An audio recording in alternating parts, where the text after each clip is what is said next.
നമസ്കാരം.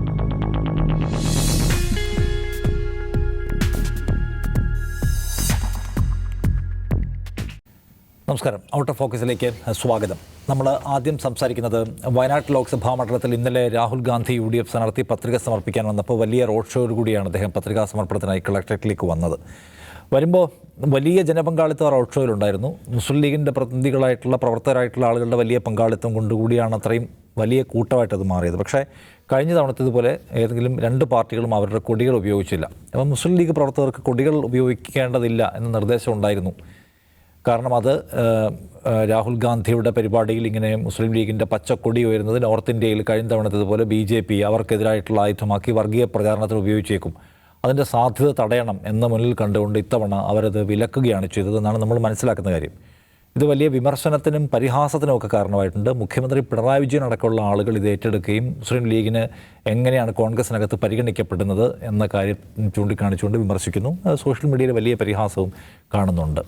അപ്പോൾ അതിനകത്ത് ഒന്ന് രണ്ട് ആസ്പെക്റ്റിലുണ്ട്. ഒന്നാമത്തെ കാര്യം, എങ്ങനെയാണ് ഒരു വർഗീയതയോട് ഇങ്ങനെ എല്ലാ സിംബൽസും മറച്ചു വെച്ചുകൊണ്ട് താതാത്മ്യപ്പെടുകയാണോ വേണ്ടത്, അതോ അതിനപ്പുറത്തുള്ള ഒരു നിവൃത്തികേടിൻ്റെ കാഴ്ചയാണോ ഇത്, അതിനപ്പുറത്തുള്ള പോരാട്ടമാണോ വേണ്ടത്? പല ക്വസ്റ്റ്യൻസ് ആളുകൾ റേസ് ചെയ്യുന്നുണ്ട്. നമ്മൾ അതിനെക്കുറിച്ച് സംസാരിക്കാമെന്ന് വിചാരിക്കുകയാണ് ആദ്യം. സാറിന് എന്താണ് തോന്നുന്നത്? സത്യത്തിൽ ഇത് ഒരു എടുക്കേണ്ട ഒരു സ്ട്രാറ്റജിയാണോ ഈ കാലത്ത്, അതോ ഇതൊരു കീഴടങ്ങലാണോ?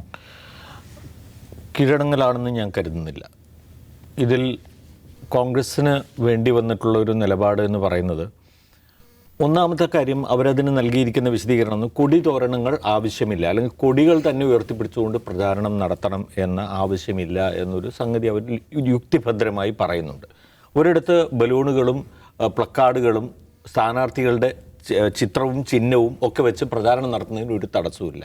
യുക്തിഭദ്രമായി അത് ഓക്കെയാണ്.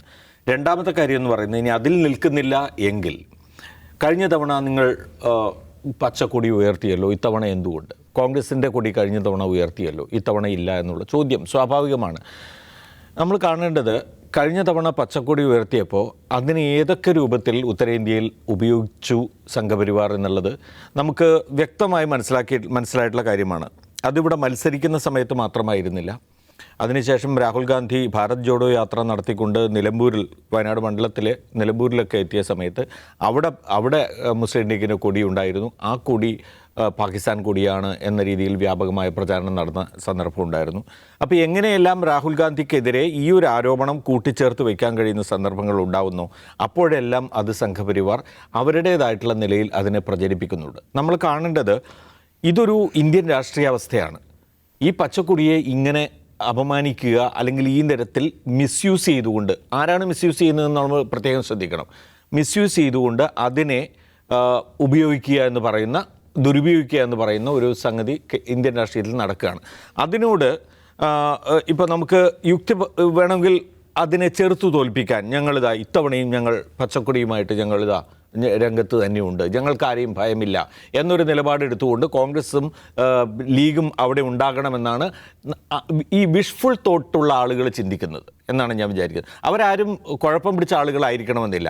അവർക്കൊരുപക്ഷെ സംഘപരിവാറിനൊരു നല്ല മറുപടി കൊടുക്കേണ്ടത് അങ്ങനെയാണ് എന്ന തോന്നലുണ്ടാകാം. പക്ഷേ ഞാൻ വിചാരിക്കുന്നത് എന്താ വെച്ചാൽ, അത് അവിടെ അവസാനിക്കുമെന്നല്ലാതെ അതുകൊണ്ട് പ്രത്യേകിച്ച് ഫലമുണ്ടാവാൻ പോകുന്നില്ല. മറിച്ച് ഒരു പ്രത്യാഘാതം കൂടി ഉത്തരേന്ത്യയിൽ ഇവർ നേരിടേണ്ടി വരുന്ന ഒരു സാഹചര്യം ഉണ്ടായേക്കാം. നമ്മൾ കണ്ടത്, ഇത് സാധാരണ മനുഷ്യർക്ക് അല്ലെങ്കിൽ ഒരു ഇൻ്റലിജൻസിയക്കിടയിൽ നടക്കുന്നൊരു സംവാദമല്ല. ഈ പച്ചക്കൊടിയെ പാകിസ്ഥാൻ്റെ കൊടിയായി വ്യാഖ്യാനിച്ചുകൊണ്ട് ഇവർ ഇത് പ്രചരിപ്പിക്കുന്നത് അങ്ങേയറ്റം താഴെത്തട്ടിലുള്ള വളരെ കോമൺ ആയിട്ടുള്ള ആളുകൾക്കിടയിലാണ്. അത് പ്രത്യേകിച്ച് അമേഠിയിലാണ് ഇതിനോടൊപ്പം രാഹുൽ ഗാന്ധി കഴിഞ്ഞ തവണ മത്സരിച്ചിരുന്നത്. അവിടെ തന്നെ ഇത് പ്രചരിപ്പിച്ചുകൊണ്ട് രാഹുൽ ഗാന്ധിയെ ഇതുമായി കൂട്ടിക്കെട്ടാനുള്ള ശ്രമങ്ങളാണ് നടക്കുന്നത്. ഞാൻ ചോദിക്കുന്നത്, ഇത് നമുക്ക് ഒഴിവാക്കാൻ കഴിയാത്ത ഒരു വലിയ ഒരു വിപത്താണ് നമ്മുടെ മുമ്പിലുള്ളത്. അതൊരു തിരഞ്ഞെടുപ്പ് ഘട്ടം വരുമ്പോൾ, തിരഞ്ഞെടുപ്പ് പ്രചാരണത്തിന് ഘട്ടം വരുമ്പോൾ അതിനെ നേരിടാൻ വേണ്ടി മാത്രം ഒരു സ്ട്രാറ്റജി പ്രയോഗിക്കുക, വളരെ ധൈര്യപൂർവ്വം അതിനെ നേരിടാൻ ഞങ്ങളിതാ തയ്യാറാണ് എന്ന് പറഞ്ഞതുകൊണ്ട് ഒരു കാര്യവും സംഭവിക്കുന്നില്ല. മറിച്ച് അതിനോട് നിരന്തര പോരാട്ടം നടത്തുക എന്നത് മാത്രമാണ്. അത് കോൺഗ്രസ്സിന് എത്ര കണ്ട് സാധിച്ചിട്ടുണ്ട് എന്നെനിക്ക് അറിയില്ല. അത് വളരെ പ്രധാനപ്പെട്ട ഒരു വിഷയം തന്നെയാണ്. ഞാൻ ഈ പർട്ടിക്കുലർ സന്ദർഭത്തിൽ മാത്രം വെച്ചുകൊണ്ട് അതിനെ അങ്ങനെ നേരിടാൻ കഴിയുമെന്ന് ഞാൻ വിചാരിക്കുന്നില്ല. എന്താ പറയുക, ഇപ്പോൾ അങ്ങേ ഏറ്റവും താഴെത്തട്ടിൽ നടന്നു കഴിഞ്ഞിരിക്കുന്ന വിഷലിപ്തമായ ഒരു പ്രചാരണത്തിൻ്റെ അന്തരീക്ഷത്തെ വളരെ പെട്ടെന്ന് വീണ്ടും അവിടെ പച്ചക്കൊടി ഉയർത്തിക്കൊണ്ട് നേരിടാൻ കഴിയുമെന്ന് ഞാൻ വിചാരിക്കുന്നില്ല. അതുകൊണ്ട് സ്വീകരിച്ച ഒരു നിലപാടാണ് ഒരുപക്ഷെ ഉചിതമായ ഒരു നിലപാടെന്ന നിലയിൽ അവർക്ക് തോന്നിയ ഒരു കാര്യമാണ് അവിടെ സ്വീകരിച്ചിട്ടുള്ളത്. രണ്ടാമത്തെ കാര്യം, മുഖ്യമന്ത്രി ഉൾപ്പെടെ CPM ഇതിനെ വിമർശിക്കുമ്പോൾ ഉയരുന്ന ചോദ്യമുണ്ട് നിഷാദ്. ഒന്നാമതായിട്ട് ഇവർക്ക് മുസ്ലിം ലീഗിനോടുള്ള നിലപാട് എന്താണ്?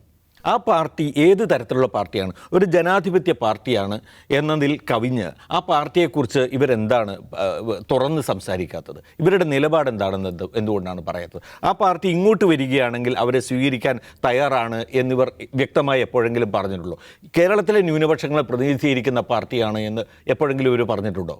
കേരളത്തിലെ ന്യൂനപക്ഷങ്ങളെ പ്രതിനിധാനം ചെയ്യുന്ന പാർട്ടിയാണെങ്കിൽ അത് പറയട്ടെ. അല്ലെങ്കിൽ അതിലൊരു മെജോറിറ്റി ഓഫ് ആളുകളെ പ്രതിനിധാനം ചെയ്യുന്ന പാർട്ടിയാണെങ്കിൽ അത് പറയട്ടെ. മറിച്ച് ഇതൊന്നുമല്ലാതെ അത് സമ്പന്നരുടെ പാർട്ടിയാണ്. മുസ്ലിം ലീഗ് എന്ന് പറയുന്നത് മുസ്ലിങ്ങൾക്കിടയിലെ സമ്പന്നരുടെയും വഞ്ചകരുടെയും പാർട്ടിയാണ് എന്ന് മാത്രമാണ് ഈ അടുത്ത കാലത്ത് വരെ അവർ പറഞ്ഞു പോകുന്നുണ്ട്. ഈ സമീപകാലത്താണ് അവരുമായിട്ടൊരു ബാന്ധവം സാധ്യമാണെങ്കിൽ അങ്ങനെ ഒരു വഴി നോക്കാം എന്ന് കണ്ടുകൊണ്ട് കുറച്ച് മൃദുവായി സംസാരിച്ചു തുടങ്ങിയത്. എനിക്ക് ഓർമ്മയുണ്ട് 2009 ലോക്സഭാ തെരഞ്ഞെടുപ്പ് കാലത്ത് പൊന്നാനി മണ്ഡലത്തിൽ ഞാൻ ഈ ആളുകൾ ഒക്കെയുള്ള ഡിബേറ്റ് ചെയ്യാൻ വേണ്ടി പോയ സമയത്ത്, ഞാനന്ന് മനോരമ ന്യൂസിലുള്ള സമയത്ത്, പൊന്നാനി മണ്ഡലത്തിൽ ഹുസൈൻ രണ്ടത്താണിയും ET മുഹമ്മദ് ബഷീറും ആയിരുന്നു അന്ന് സ്ഥാനാർത്ഥികൾ. ഞാൻ അത്രയും അത്രയും സെൻസിറ്റീവായൊരു അന്തരീക്ഷം അവിടെ ഉണ്ടായ ഒരു സന്ദർഭം ഞാൻ ഓർക്കുകയാണ്. ഞാൻ ഒറ്റ ചോദ്യം ഹുസൈൻ രണ്ടത്താണിയോട് ചോദിച്ചത്, LDF സ്ഥാനാർത്ഥിയാണല്ലോ, സ്വതന്ത്രനാണ്, മുസ്ലിം ലീഗ് ഒരു വർഗീയ പാർട്ടിയാണോ എന്നൊരു ചോദ്യം ഞാൻ ചോദിച്ചു. അദ്ദേഹം അതിന് മാത്രം അദ്ദേഹം ഉത്തരം പറയുന്നില്ല. ബാക്കി എന്തൊക്കെയോ കാര്യങ്ങൾ പറയുന്നു. അതോടെ ആളുകൾ ഇടപെടുന്നു, വലിയ പ്രശ്നങ്ങളിലേക്ക് പോകുന്നു. ഇതുണ്ടാകുന്നത് അത് അന്നത്തെ ഒരു പ്രത്യേക സാഹചര്യത്തിൽ മാത്രമല്ല. ഇന്നും ആ ചോദ്യത്തിന് വ്യക്തമായ ഉത്തരം CPM സംസ്ഥാന സെക്രട്ടറിയോട് ചോദിച്ചാൽ പോലും നമുക്ക് കിട്ടില്ല. അപ്പോൾ ഒന്നാമതായിട്ട് അവരുടെ ആ കാര്യത്തിൽ അവരുടെ കാഴ്ചപ്പാട് വ്യക്തമാക്കട്ടെ. എന്തിനാണ് മുസ്ലിം ലീഗിനോട് ഇവർക്ക് ഇത്രയും ഒരു പ്രിയം വരുന്നത്? ആ പച്ചക്കൊടി അവിടെ ഉയരാത്തതിൽ ഇവരിത്ര ഖേദിക്കുന്നത് എന്തിനാണെന്ന് എനിക്ക് തോന്നുന്നുണ്ട്. അപ്പോൾ അതിന് ഒരു മറുപടി ഇവരുടെ ഭാഗത്തു നിന്ന് ആവശ്യമാണ്. ഇനിയിപ്പോൾ ചേർന്ന് കഴിഞ്ഞാൽ പോലും ആ പച്ചക്കൊടി ഉയരേണ്ടാത്ത വിധം, അല്ലെങ്കിൽ അത് ഉയർന്നു കഴിഞ്ഞാൽ വ്യാപകമായ വ്യാജ പ്രചാരണം ഉണ്ടാകും വിധം ഒരു ദേശീയ തിരഞ്ഞെടുപ്പിൽ മത്സരിക്കാനുള്ള ഒരു ശക്തി CPM-നൊട്ടും ഇല്ലതാനും. ഇവിടെ കോൺഗ്രസ് മത്സരിക്കുന്നത്, അല്ലെങ്കിൽ വയനാട്ടിൽ രാഹുൽ മത്സരിക്കുന്ന ഒരു ദേശീയ നേതാവെന്ന നിലയിലാണ്. ആ ദേശീയ നേതാവിനോടൊപ്പം ചേരുന്ന സമയത്ത് ഉണ്ടാവുന്ന ദേശവ്യാപകമായ ദുഷ്പ്രചാരണം എന്നൊരു വലിയ പ്രശ്നം കോൺഗ്രസിന് അഭിമുഖീകരിക്കേണ്ടി വരുന്നുണ്ട്. അത്തരമൊരു പ്രശ്നം അഭിമുഖീകരിക്കേണ്ടതില്ലാത്തൊരു പാർട്ടിയാണ് നിലവിൽ CPM. അതുകൊണ്ട് തന്നെ ഇവർക്കത് പറയുന്നതിലോ ഇങ്ങനെ അപമാനിക്കുന്നതിലോ ഇങ്ങനെ വിമർശിക്കുന്നതിലോ ഒരു തടസ്സവും ഉണ്ടാകുന്നില്ല. പക്ഷേ ഞാൻ കാണുന്നത് കോൺഗ്രസിന് ഈ സന്ദർഭത്തിൽ ഒരുപക്ഷെ ഇത് ഞാൻ പറയുന്നത് മറ്റേതെങ്കിലും തരത്തിൽ കോൺഗ്രസ് സ്വീകരിച്ചിട്ടുള്ള ഒരുപക്ഷെ ന്യൂനപക്ഷങ്ങളെ മുഴുവൻ ചേർത്ത് വയ്ക്കാൻ ആവശ്യമായ, അല്ലെങ്കിൽ ഇപ്പോൾ കഴിഞ്ഞ തെരഞ്ഞെടുപ്പിലൊക്കെ തന്നെ മധ്യപ്രദേശിലോ രാജസ്ഥാനിലോ ഒക്കെ തന്നെ ഒരു മൃദു ഹിന്ദു സമീപനം സ്വീകരിച്ചു നമ്മളൊക്കെ തന്നെ വിലയിരുത്തിയിട്ടുള്ള സാഹചര്യത്തെ ന്യായീകരിക്കാനല്ല. ഞാൻ പറയുന്നത് ഇവിടെ ഈ പ്രത്യേക സന്ദർഭത്തിൽ അതിനെ നേരിടാൻ ഒരുപക്ഷെ സ്ട്രാറ്റജിക്കലായി സ്വീകരിച്ച ഒരു നിലപാട് എന്ന് മാത്രമായിരിക്കുന്നതാണ്. ദാവൂദ് സാഹിബ്, ഇപ്പം അങ്ങനെ നോർത്ത് ഇന്ത്യൻ നരേറ്റീവുകളെ ഭയമായിരുന്നെങ്കിൽ ആദ്യം ചെയ്യേണ്ടത് വയനാട്ടിൽ മത്സരിക്കേണ്ടതില്ല എന്ന് തീരുമാനം എടുക്കുകയാണല്ലോ. അപ്പോൾ അത്തരം തടസ്സവാദക്കാരെ എല്ലാം മറികടന്ന് വയനാട്ടിൽ തന്നെ മത്സരിക്കാൻ തീരുമാനം എടുക്കുകയാണ്. എന്നിട്ട് പക്ഷേ പച്ചക്കൊടി വേണ്ട എന്ന് തീരുമാനിക്കുക, അതിനകത്തൊരു പ്രശ്നമുണ്ട്. അത് ധൈര്യമായി എടുത്ത തീരുമാനമാണല്ലോ വയനാട്ടിൽ വരാനുള്ളത്. പിന്നെ കൊടി വേണ്ട എന്ന് പറയുന്നതിലൊരു വൈരുദ്ധ്യം എങ്ങനെയാണ് വിശദീകരിക്കുക? അല്ല, അത് അത്ര എളുപ്പം വിശദീകരിക്കാൻ പറ്റുന്നൊരു കാര്യമല്ല. പക്ഷേ ഇതിൻ്റെ ഒരു അടിസ്ഥാന പ്രശ്നം എന്താണെന്ന് വെച്ചിട്ടുണ്ടെങ്കിൽ നമ്മുടെ രാഷ്ട്രീയം തന്നെ അകപ്പെട്ടിട്ടുള്ള ഭയങ്കരമായുള്ളൊരു കുരുക്ക്, ആ കുരുക്കാണിത് കാണിക്കുന്നത്. അത് ലളിതമായിട്ടത് പറയാം. അതെങ്ങനെയാണെന്ന് വെച്ചിട്ടുണ്ടെങ്കിൽ, ഇപ്പം ഇന്ത്യ മുന്നണിയിൽ ശിവസേന എന്ന് പറയുന്നൊരു പാർട്ടിയുണ്ട്. ഈ ശിവസേന എന്ന് പറയുന്ന പാർട്ടി എന്താണെന്നറിയാം? BJP എന്ന് പറയുന്നത് ഹിന്ദുത്വ വർഗീയതയാണ് BJPക്കെതിരെയുള്ള ഏറ്റവും പ്രധാനപ്പെട്ട ഒരു ആരോപണം അല്ലെങ്കിൽ വിമർശനം എന്ന് പറയുന്നത്. ശിവസേന എന്ന് പറയുന്നത് ഹിന്ദുത്വ വർഗീയത, അതിൻ്റെ കൂടെ ഡബിൾ എഞ്ചിൻ എന്ന് പറഞ്ഞാൽ അതിൻ്റെ കൂടെ മറാത്ത വംശീയതയും കൂടി ചേർന്നിട്ടുള്ള ഒരു പാർട്ടിയാണ്. 92 ഡിസംബർ 93 ജാനുവരി മാസങ്ങളിൽ ബോംബെയിൽ നടന്നിട്ടുള്ള കലാപം, ആ കലാപത്തിൽ നൂറുകണക്കിന് മനുഷ്യർ കൊല്ലപ്പെട്ടിട്ടുള്ള കലാപമാണ്. അതിൽ അത് അന്വേഷിക്കാൻ വേണ്ടി ചുമതലപ്പെടുത്തപ്പെട്ട കമ്മീഷനാണ് ശ്രീകൃഷ്ണ കമ്മീഷൻ പേരെടുത്ത് വിമർശിക്കുന്നുണ്ട്. ഇത് ബാൽ താക്കറെ ശിവസേന അവർ കൺട്രോൾ ചെയ്ത കലാപമാണ്. അവരുടെ മോണിറ്ററിങ്ങിൽ അവർ നടപ്പിലാക്കിയ കലാപമാണെന്ന് പറയുന്നുണ്ട്. ആ കലാപത്തിൽ കൊല ചെയ്യപ്പെട്ട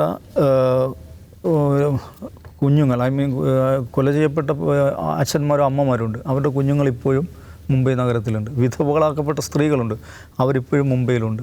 പ്രോപ്പർട്ടി, കോടിക്കണക്കിന് രൂപയുടെ പ്രോപ്പർട്ടി നശിപ്പിക്കപ്പെടുന്നു. അന്ന് അഭയാർത്ഥികളായി പോയ, സ്വന്തം കച്ചവട സ്ഥാപനങ്ങൾ, വീടുകൾ നഷ്ടപ്പെട്ടു പോയ നൂറുകണക്കിന് മനുഷ്യരുണ്ട്. ആ മനുഷ്യർ ഇപ്പോഴും മുംബൈയിൽ ജീവിച്ചിരിപ്പുണ്ട്. പക്ഷേ ശിവസേനയെ ഇന്ത്യ മുന്നണിയിലെടുക്കാൻ ഒരാലോചനയുടെയും ആവശ്യമുണ്ടായി വന്നിട്ടില്ലല്ലോ. ഇവരിപ്പോൾ എന്തു ചിന്തിക്കും, കേരളത്തിലുള്ളവർ എന്ത് ചിന്തിക്കും, അല്ല അവിടെ ഇപ്പോൾ ഉത്തരേന്ത്യയിലുള്ളവർ എന്ത് ചിന്തിക്കും എന്നാണ് ഇപ്പോൾ ആലോചിക്കുന്നത്. ശിവസേനയെ മുന്നണിയിലെടുക്കുമ്പോൾ കേരളത്തിലെ മുസ്ലിങ്ങൾ എന്ത് ചിന്തിക്കും, അല്ലെങ്കിൽ കേരളത്തിലുള്ള ആളുകൾ എന്ത് ചിന്തിക്കും, മതേതര വിശ്വാസികൾ എന്തു ചിന്തിക്കും? ഇത്തരം ഒരു ആകുലതയും ഇന്ത്യ മുന്നണിയെ നയിക്കുന്ന കോൺഗ്രസിനോ ഇന്ത്യ മുന്നണിയിലെ മറ്റ് ഘടകകക്ഷികൾക്കോ ആർക്കും ഇല്ലല്ലോ. ശിവസേന വർഗീയ കലാപങ്ങൾക്ക്, നിരവധിയായിട്ടുള്ള വർഗീയ കലാപങ്ങൾക്ക് ഉത്തരവാദിയായുള്ളൊരു പാർട്ടിയാണ്. മദ്രാസികൾ എന്ന പേരിൽ ദക്ഷിണേന്ത്യക്കാർക്കെതിരെ അവർ കലാപം നടത്തിയിട്ടുണ്ട്. ബിഹാരികൾ എന്ന പേരിൽ ഉത്തരേന്ത്യക്കാർക്കെതിരെയും കലാപം നടത്തിയിട്ടുണ്ട്. എന്നാണ് എല്ലാവിധ സങ്കുചിതത്വങ്ങളും ഒത്തുചേർന്നിട്ടുള്ളൊരു പാർട്ടിയാണത്. അപ്പോൾ അവരുമായിട്ട് മന്ത്രിസഭ ഉണ്ടാക്കുന്നു, അവരെ മുന്നണിയിലെടുക്കുന്നു. അത് ഒരസ്വസ്ഥതയും അതേക്കുറിച്ച് ആലോചിക്കേണ്ടത് പോലുമില്ല. പക്ഷേ മുസ്ലിം ലീഗ് എന്ന് പറയുന്ന പാർട്ടിയെക്കുറിച്ച് ഇങ്ങനെ അതിൻ്റെ ശത്രുക്കൾ പോലും അവരേതെങ്കിലും ഒരു BJPക്ക് പോലും ആരോപണം ഉണ്ടാവില്ല മുസ്ലിം ലീഗ് ഏതെങ്കിലും ഒരു വർഗീയ കലാപത്തിൽ പങ്കാളിയായെന്ന്. ആരും ഇതിന് അങ്ങനെ ആരോപണം ഉന്നയിച്ചിട്ടില്ല. പക്ഷേ മുസ്ലിം ലീഗിനെ കൂടെ കൂട്ടുന്നത് അത് അത്ര എളുപ്പം സാധ്യമല്ല. ഇവ കൂടെ കൂട്ടുന്നത് പറഞ്ഞാൽ കേരളത്തിലാണ് ആകെ കൂട്ടുന്നത്. തമിഴ്നാട്ടിൽ DMK മുന്നണിയിലാണ് മുസ്ലിം ലീഗ് ഉള്ളത്. അതിൽ കോൺഗ്രസും ഒരു മുസ്ലിം ലീഗ് പോലെ ഒരു ജൂനിയർ പ്ലെയർ ആണെന്ന് മാത്രമേ ഉള്ളൂ. നോക്കൂ, ഇവിടെ കേരളത്തിന് പുറത്ത് എവിടെയെങ്കിലും കോൺഗ്രസും മുസ്ലിം ലീഗായിട്ട് അലയൻസ് ഉണ്ടായിട്ടുണ്ടോ? അലയൻസ് ഉണ്ടാകും. മുസ്ലിം ലീഗ് നമ്മൾ മനസ്സിലാക്കണം, അര ഡസനോളം നിയമസഭകളിൽ പ്രാതിനിധ്യം ഉണ്ടായിരുന്ന പാർട്ടിയാണ്. ആസാം, ബംഗ്ലാദേശ്, വെസ്റ്റ് ബംഗാൾ, മഹാരാഷ്ട്ര, കർണാടക, തമിഴ്നാട്, ഇങ്ങനെയൊക്കെ നിരവധി സംസ്ഥാനങ്ങളിൽ നിയമസഭാ പ്രാതിനിധ്യം ഉണ്ടായിരുന്ന പാർട്ടിയാണ്. അവർ ആ കാലത്തൊന്നും അന്നൊക്കെ കോൺഗ്രസ് രാജ്യത്ത് ഏതാണ്ട് എല്ലാ സംസ്ഥാനങ്ങളും ഭരിച്ചിരുന്ന കാലമാണ്.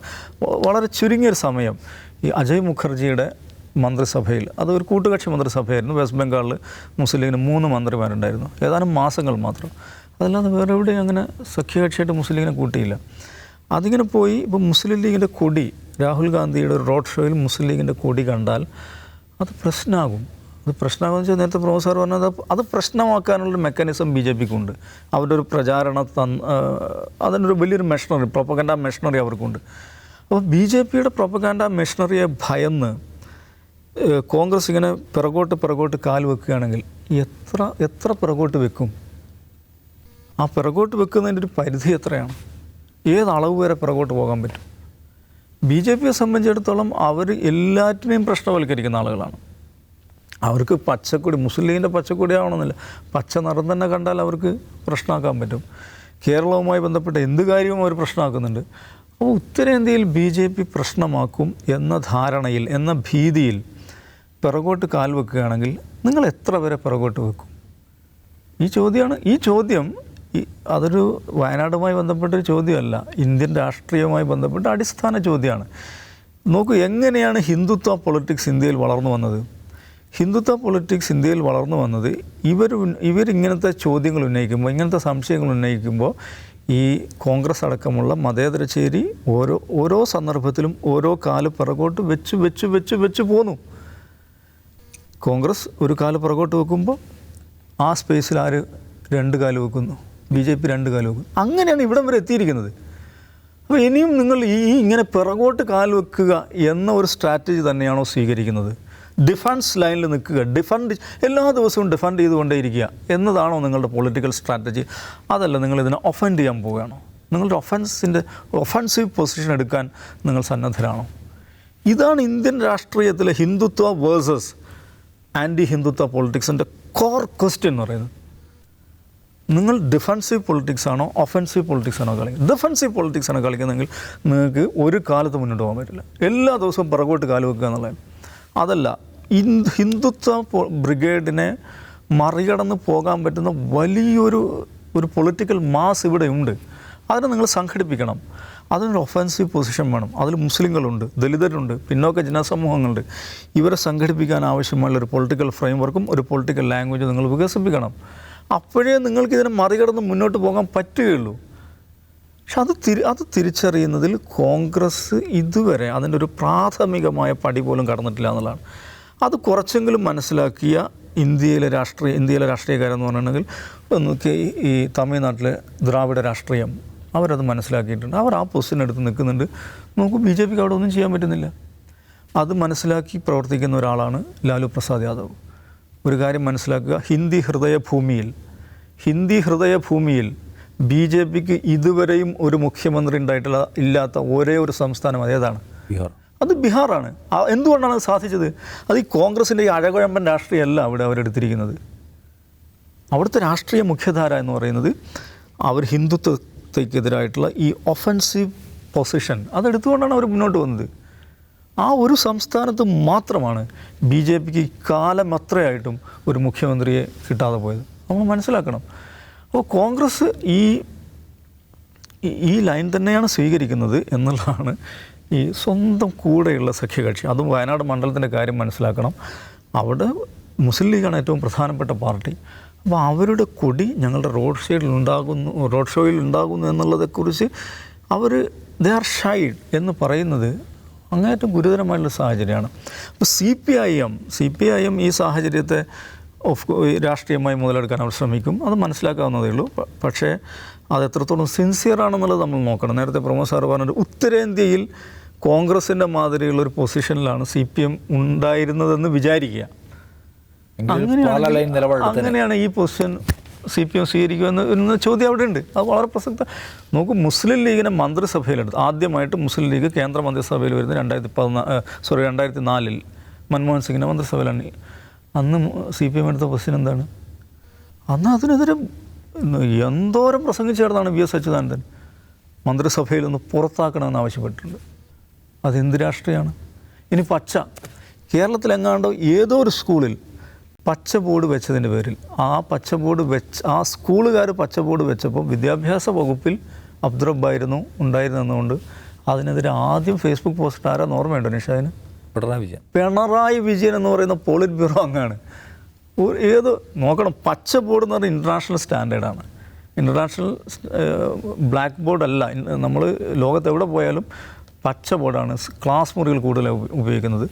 ഒരുപാട് നമ്മുടെ നാട്ടിലെ എലീറ്റ് സ്കൂളുകളിലൊക്കെ പച്ച ബോർഡാണ് ഉപയോഗിക്കുന്നത്. ഇത് അബ്ദുൾ റബ്ബ് മന്ത്രിയായിരിക്കുന്ന സമയത്ത് ഏതോ ഒരു സ്കൂളിൽ പച്ച ബോർഡ് വെച്ചു എന്നതിൻ്റെ പേരിൽ പോളിറ്റ് ബ്യൂറോ അംഗവും സംസ്ഥാന സെക്രട്ടറിയുമായ പിണറായി വിജയൻ ഇത് വർഗീയതയാണ്, ആപത്താണ് എന്ന് പറഞ്ഞ് ഫേസ്ബുക്ക് പോസ്റ്റ് ഇട്ടിട്ടുണ്ട്.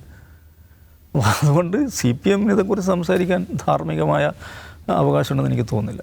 ഇന്ത്യൻ രാഷ്ട്രീയം അഭിമുഖീകരിക്കുന്ന സങ്കീർണതകളെ വെളിപ്പെടുത്തുന്നുണ്ട് വയനാട്ടിൽ കഴിഞ്ഞ ദിവസം കണ്ട ദൃശ്യങ്ങൾ.